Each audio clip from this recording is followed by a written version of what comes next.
रसूल सल्लल्लाहु अलैहि वआलिहि वसल्लम ने फरमाया,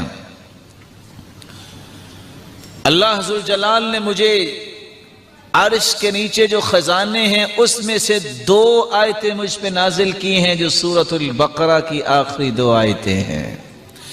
जो सोते वक्त इसको पढ़ लेगा ये आयतें काफी हो जाएंगी, शैतान से बंदा बच जाएगा, निगरानी हो जाएगी, कोई दुख नहीं पहुंचेगा।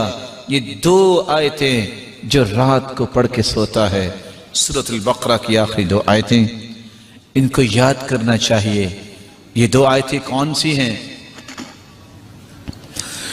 आमनर रसूल बिमा उन्ज़िला इलैहि मिर रब्बिहि वल मुअ्मिनून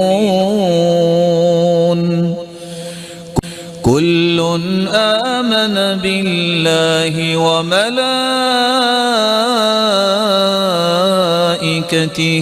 व कुतुबिहि व रुसुलिहि ला नुफर्रिक़ु बैन अहदिम मिर रुसुलिहि व क़ालू समिअना व अतअना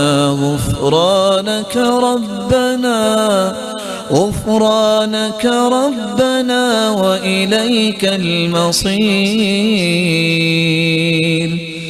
لا يكلف الله نفسا إلا وسعها لها ما كسبت وعليها ما اكتسبت ربنا لا تؤاخذنا إن نسينا أو أخطأنا ربنا ولا تحمل علينا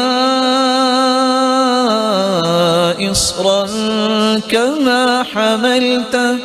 كما حملته على الذين من قبلنا ربنا ولا تحملنا